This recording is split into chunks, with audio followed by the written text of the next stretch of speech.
Hello, and welcome back to Parley. This one was paid for by Zezmeril. If you're not them, I hope you'll enjoy listening. Let's see what they have to say.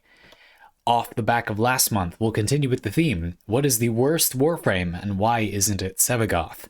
Unlike Banshee, who Zezmeril's last Parley was about, Sevagoth is a bit more of an investment to get for sure, yet seems to have a relatively low usage compared to other frames. Pros and cons, potential builds. Why might someone use Sevagoth beyond the obvious fondness for the frame? I probably said something like this in the previous one of these, but I think it's important to remember that people not using a frame a lot doesn't necessarily mean much about the frame in actuality. It probably means a lot more about their impressions of the frame. We're going to talk a little bit about reasons to play in general, and then I'm going to try to evaluate Sevagoth for those things. But the biggest reason why somebody might not play a frame is, I think, basically no one knows all builds. The biggest reason why people wouldn't use any game piece or even not play a game is simply because they don't know the things in the game that they probably would enjoy. It's just hard to know that. And so I would speculate that when I list a bunch of reasons for enjoying something in a game right now, I think that alone is probably sort of going over the heads of a lot of people who might enjoy, this or that. For a lot of people, I think the biggest problem is just that they don't know what part of a game specifically they like, or like what they like. Most people, to give a different example, an abstract example, most people probably would enjoy most delicacies like food in the world. They just don't know what they would like or what version of them they would like.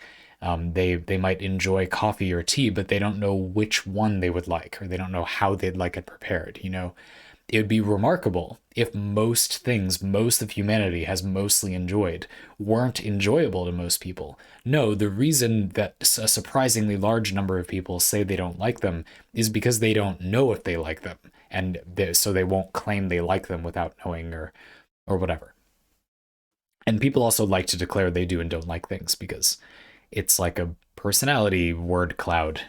But real personalities have to have the solid phase of matter.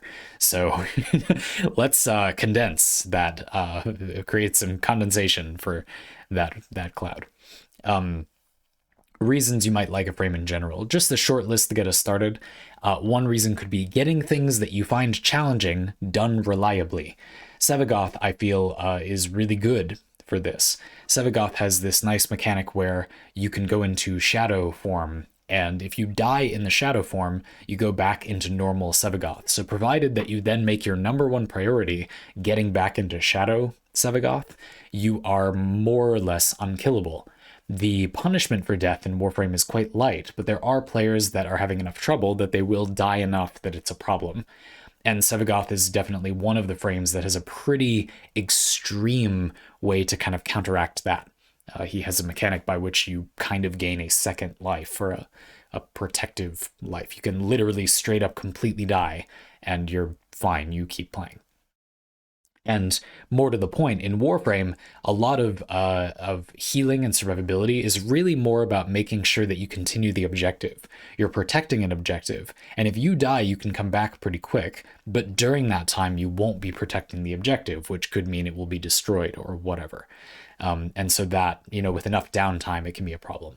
Sevagoth then gives you relatively high uptime. You keep playing Sevagoth, you can continue shooting your weapon or whatever, while being Shadow Sevagoth. While being normal Sevagoth, you died as your Shadow. You get it. So you could make a build that tried very hard to get into Shadow form. If I remember correctly, basically efficiency is what comes to mind, and maybe cast speed. Make sure you use your abilities on as many targets as possible really quickly, so when you are in normal Sevagoth form, you can build up to Shadow Sevagoth form as quickly as possible. That's a whole thing you could do. Separate goal from getting things you find challenging done reliably, not dying, doing enough damage or whatever, would be getting things done faster. I'm not sure Sevagoth is exceptional for that. This could just be you're not having trouble getting things done, but you just want to complete them quicker. You want to do even more damage. You don't really need to do more damage, but enemies don't die literally instantaneously, so you could kill them quicker. Or like moving through a mission quicker is usually in Warframe, the practical version of this is generally being physically faster moving through a mission. Killing enemies like even faster often doesn't benefit the player that much, I don't think. Yeah, Sevagoth, not a ton comes to mind. You do get a little dash as Shadow Sevagoth, and Gloom is sort of the opposite of this. Yeah, it does make you very durable. Yeah, but that doesn't feel super relevant. A thing you can do, since I don't have a lot to say about speed, if I recall, is that Gloom will stay active while you're in Shadow form, even though Shadow form does not have that ability. And so you can leave that active maybe on an objective or something to slow enemies down. That can be pretty effective. So having high efficiency, but also maybe duration to keep that going can be really strong on Sevagoth. I think that certainly plays to those strengths. On the other hand, though, we have the maybe more esoteric appeal of fulfilling a gameplay feeling. Zezmeril, when you said, why might someone use Sevagoth beyond the obvious fondness for the frame? I immediately thought, well, it's not that simple. There's a few different things that, obvious fondness for a frame could be. One of them could be you like the aesthetic of the Warframe. You simply think they look cool, and what they do looks cool, and you want it to be a usable game piece. That one is probably rolled into the getting things you find challenging done reliably part. But there's another one that is maybe closer to role-playing or liking the power fantasy or, again, gameplay feeling of the frame. Maybe a certain aesthetic of the way a frame does something really appeals to you. You really like how Gloom expands outward and slows enemies down a lot, or you enjoy the feeling of hitting enemies with Sevagoth's Shadow claws. That could just be I think that's satisfying. Sevagoth's Shadow always reminds me of King Boo. Boo from Mario, Boos, the ghosts. King Boo, I'm always reminded of Sevagoth. And so, yeah, I like those animations. It doesn't really have anything to do with how effective they are. It feels nice, I think. And so I want to play Sevagoth for that, to kind of maximize that melee form. I would say in some ways this is a very difficult parlay to do in this format without pulling up a build in Warframe. It's very difficult to say, I would recommend this exact Sevagoth build for doing melee stuff. I'm not going to be able to do that. That's a whole build video. That's outside the scope of parlay. But my memory serves that Sevagoth's both forms are rather tanky by default as well, especially the Shadow, if I remember correctly. The base health is pretty high. Maybe the armor, you could do something about that. If not, it's not that hard, if I remember correctly, to survive as the Shadow if you want to make your Shadow tanky. So if you just want to beat enemies up with your claws, it's doable, definitely. What I recall is that the claws are a decent heavy attack weapon, maybe. And so I think that's what I do, not so much combo focused, is what I've been doing. And being able to group enemies together, that ability where you sweep enemies in toward you, is great for heavy attacks. Something that's a problem with heavy attacks in Warframe sometimes is you wind up for a big blow, but then it just misses because melee range can be a little unclear. And that feeling of being able to a bunch of enemies in and then you cleave through them all is effective in my experience. So that would be a way to get the job done. So far, you can do all these things, I think, with one build, which is why generally when we do streams, right now I'm recording this right before doing a mag build making stream, I infrequently settle on more than one build. Because I frequently feel like if you go through all the appeals I can think of for a frame, there is definitely one thing I would recommend as a starting point, and then players can kind of tweak it. You could argue this is something that isn't great about Warframe, that a lot of frames I feel like you can kind of fulfill all the things you want to fulfill with one set of mods, meaning, is there really a need to mod the frame? Why not just have the frame feel like that by default and you don't mod them? But modifying your abilities to give them various properties that you like is just satisfying. And thinking abstractly, if you're very tanky and you've got high duration and efficiency, I could imagine a person who wants really high range on Sevagoth, and then that would require a lot of mod space you may no longer have. and strength for the slow. Strength affects the slow. So having a lot of space, if you want high strength and range, to a big beefy slow, that's hard. The strong range mod in Warframe reduces strength. So yeah, like you could also look at it that way and say, well, I just want a really strong slow. That definitely takes a separate build from this duration efficiency thing you've described. Yeah, perhaps. Another thing would be variety.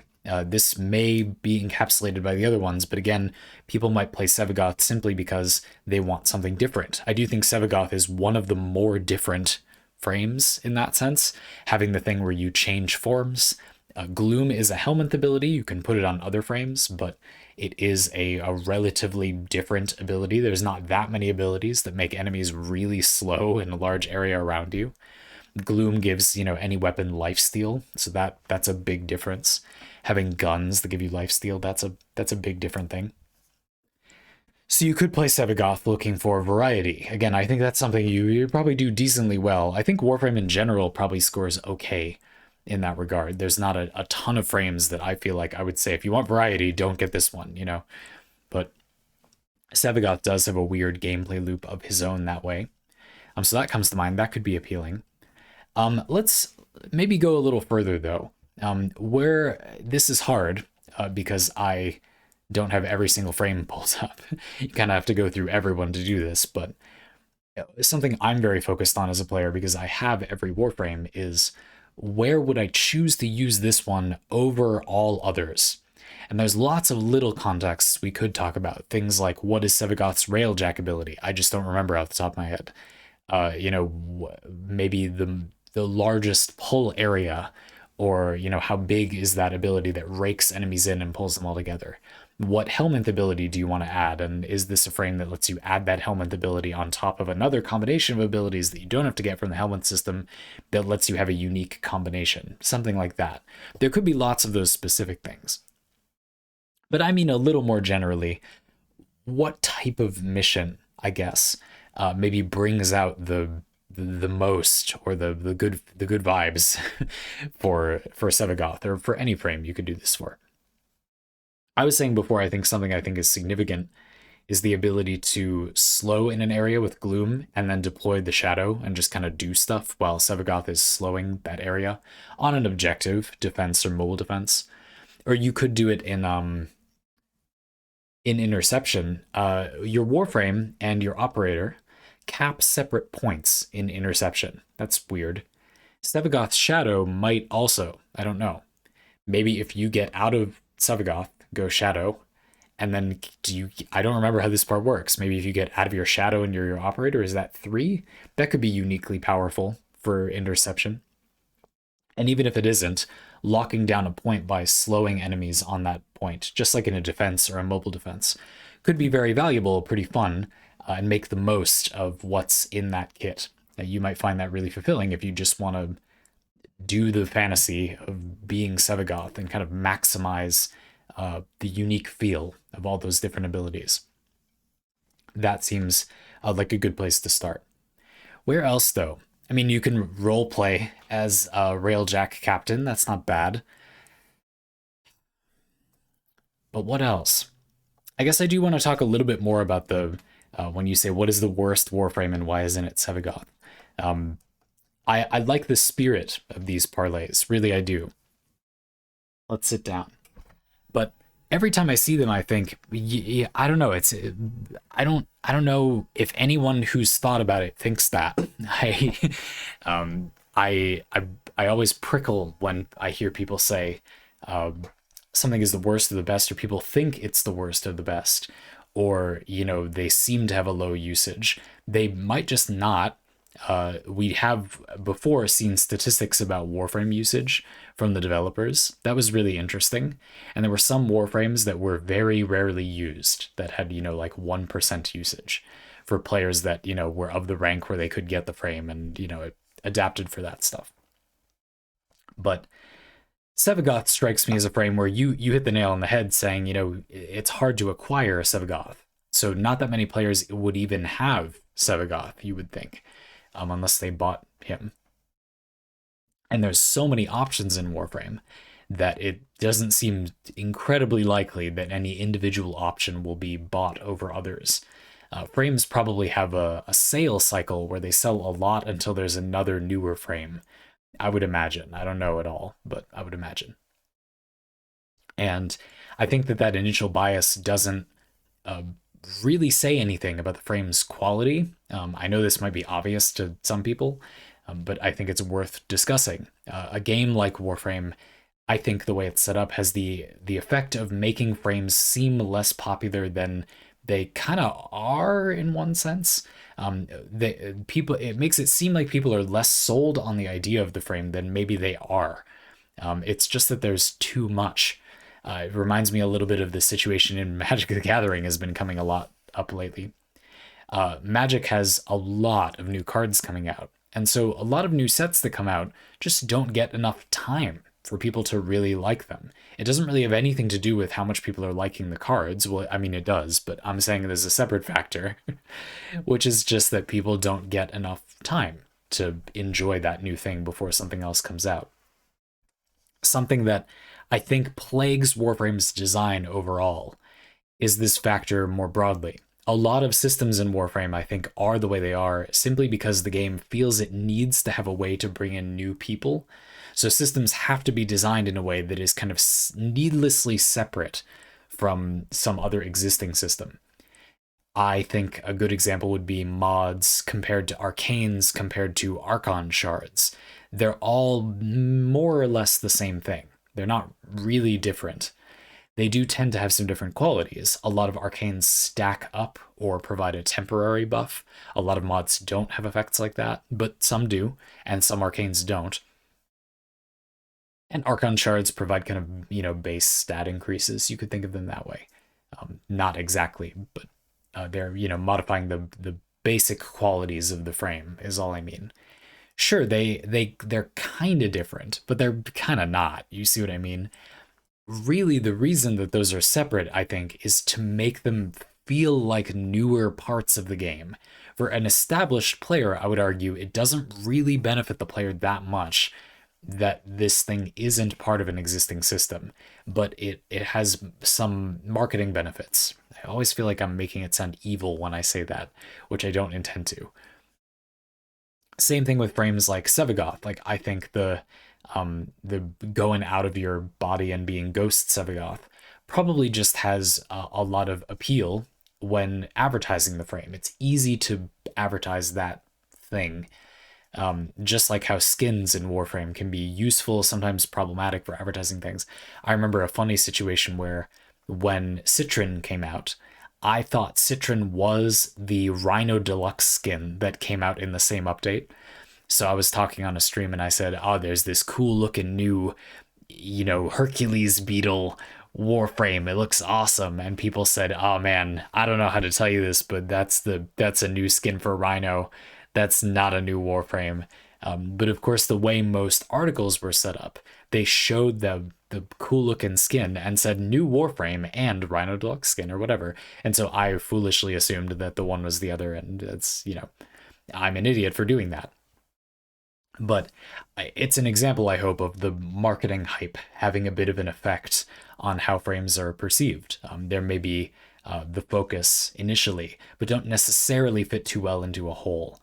I think that this causes a lot of there's a big sort of debt that this creates for the player, where players have trouble finding something they like because each frame was made in the moment to be a new thing, but doesn't have as clear of a purpose in the whole.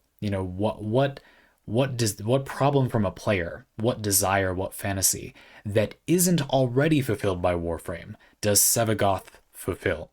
Is another way that you could reword the question you have. And the answer is I'm not sure there is one. And that's not necessarily terrible. There's more new frames. You could reword that and say there's gonna be a frame that perfectly appeals to anyone. No matter who you are, there will be a frame that is a perfect fit because there's so many. I guess, provided that every new frame is as new a design space as there can be from every other existing frame, and they're always like that. then yeah, I guess every time a new frame gets added, everyone has, the 51st frame that gets added to the game, everyone's frame choice is 1/50th closer to being the perfect frame choice for them. I guess, sort of. But in reality, I think that the result is kind of the opposite. That in fact, people have more trouble picking from the many options and understanding the significance of the many choices. There are also some frames that I think, from a design perspective, may eat each other's lunch a little. Citron and Gara both have this theme of shattering things, or like glass and crystals. They're different. And Atlas is actually a little similar too. But because we have so many frames, yeah, there, of course, you can find similar ones. They both have a similar, I think, sound and visual design of things shattering to pieces a little bit or throwing shards of stuff everywhere. They're not the same as per se. Of course, there's, people who like those frames will point out there are many differences. Of course, of course. But just to say that that design language is quite similar, if you're a person who likes that thing, there aren't only two choices. There's 3, 4, 5. You could think of other frames that have a similar aesthetic sense. So it's not as if the game says, this is our one offering for that. Go for it. Think of a game with way fewer characters, like 5 characters, and the game says, well, if you want someone really durable, this is the best game design we could make for that thing in this game. Go. And then the player might not have something that is perfectly calibrated to their experience, but they have something that is, the most tuned offering to that game system. A Warframe that feels like they make sense in Warframe the most. Whereas there are some frames in Warframe that definitely don't feel like they make sense in Warframe. I always criticize Mirage for having an ability that reacts to the light you're in. Warframe just isn't a game, I argue, where that is clear enough to the player that that is a good mechanic. You can use it. I just think it's awkward. And there's really nothing else in Warframe like that, which you could argue is why it's good. But I think it's an example of where having a lot of things means we get some things that don't really fit the game that well. That's how I feel anyway. I do also think it's important to acknowledge a benefit of having a lot of obscure things, that Sevagoth being obscure, if a lot of people don't play Sevagoth, we're just going to assume that's true. Let's say 2% of players play Sevagoth. That doesn't necessarily mean that people dislike Sevagoth more. That could be Sevagoth is more skewed. Only people that love Sevagoth play Sevagoth. Something like that, right? Whereas you could look at a frame like Rhino and say, well, Rhino might be less people's favorite, but way more people find him useful because he's more general and available earlier in the star chart. I don't know if I actually agree if he's more general, but whatever, whatever the reason would be. The abilities are simpler, you could argue. And that could have some positive effects. I think that the appeal of a game like this is to some extent that the player can dig deep and find something that kind of feels like no one else knows about this thing a little bit, right? It feels a little obscure. I have been plagued by this over my career. Like, I really don't care about that. And a lot of people have somewhat fetishized videos I've made and said, oh, well, you usually cover things that are totally obscure and interesting and kind of hipster, like different for the sake of being different. But then you covered this thing that everyone knows about. That's not what I like. Like, I hate the meta. It's so boring and stale, or I'm so hip and cool. And I don't care about that at all. And those people maybe didn't notice that I never say anything that indicates I care about that. But they did, and they imposed that on me, and so then I get yelled at. But it's okay to want something a little bit different. I think there's definitely a not snobby hipster version of that appeal, where you just would like something that is particular. For example, I think it's nice that Warframe is big enough that Yoreli can be in Warframe without Yoreli taking up much space in Warframe. I really like Yoreli. I think that fighting on a K drive in normal Warframe missions is fun. I like that. A lot of people don't like that. And I think that that's a place where you see the strengths of having all these different frames that very few people like, but the people playing them really like. Proportionally, the amount of fun that they're generating for the game may be surprisingly similar to a lot of seemingly much more popular frames. I think that's noteworthy. They're fulfilling something that the game wasn't. Again, there's many ways that could be true. I won't know them all. So I do think that's interesting. There's a discussion in here about Sevagoth, unlike Banshee, is definitely a frame that is a lot later in the game and is okay with being something that fewer people will enjoy in a more specific way. Again, personally, I think there's also Warframe has a lot of parts. So there's a lot of ways a Warframe could excite someone. Just their helmet ability, just their railjack ability, just the quest that comes out with them, just their aesthetic, just the fashion framing of that frame, stuff like that. And Warframe has enough room, you could argue, that those things can be what the frame does. In that sense, I don't feel like there's pretty much any frame that just doesn't do any of those things, you could say. Which is good, I think. That seems like a mark of success. So I just wanted to say that I think every frame being popular, I guess, isn't necessarily good. You could argue there is some benefit beyond just the immature. You can feel like you're doing something that's cool simply because it's different, which is not, that is not cool. That is petty.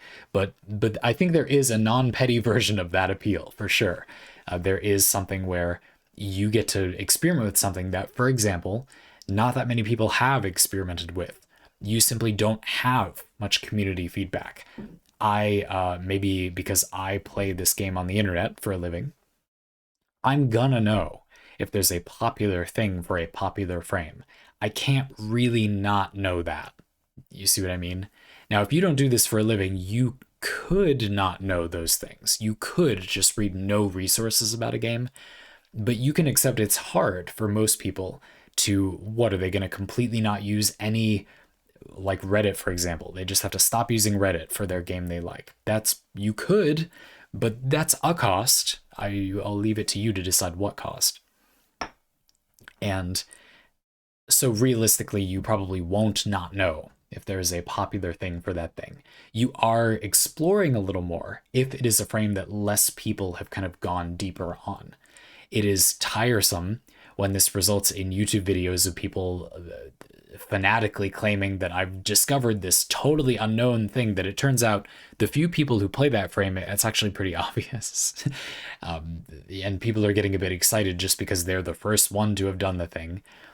But there is definitely an appeal for the individual. You'll never hear from these people, but people who casually follow the game's community, but they just haven't really seen anyone who plays, I don't know, what's a good example? Sevagoth might not be a bad example. People who are way into Sevagoth. Maybe people are way into Sevagoth. I don't know, whatever. Whatever frame is an example. And then they get to kind of do that. They're sort of doing that on their own a little bit, kind of by necessity. I think this is often the point where people get really into making builds. They sort of customize something just for them. They have no point of comparison. I've met many players who feel very self-conscious about whether their build is just kind of worse than something everyone is using. And so they don't really want to share it because they feel like it's embarrassingly bad or something, which I hope like you shouldn't feel like that. You're meant to just have fun with it and do what you like. It's okay if other people's are more liked or something. It's not a popularity or skill contest. You're meant to have fun. But lots of people do feel like that. And so getting to make a build for something that it's just sort of by itself and has all its weird idiosyncrasies and stuff can be fulfilling. Being an expert on a thing and being able to talk to another expert on another thing and teach each other stuff is a great human experience. Absolutely. And you can get some of that as well from frames that are less popular. In some ways, I think Warframe does that pretty well. There are so many options that work, that will get the job done, but which are weird and different and specific, that you can kind of have that. So I guess that's most of what I have to say. I know a lot of it wasn't specific build ideas for Sevagoth, but I did want to talk a little bit about why you might enjoy that frame on their own. It's way outside the scope of Parley to do a bunch of total complete builds, but talking more about why you might play a specific frame and why maybe it might be not that bad for a frame to be not that popular, a piece in a game to not be that popular. is interesting and useful, I think. I think the biggest reason people might not enjoy a frame is or a thing in a game is just because they're not sure what they would enjoy about it. So I hope that helped. I hope that was an interesting way to cover it.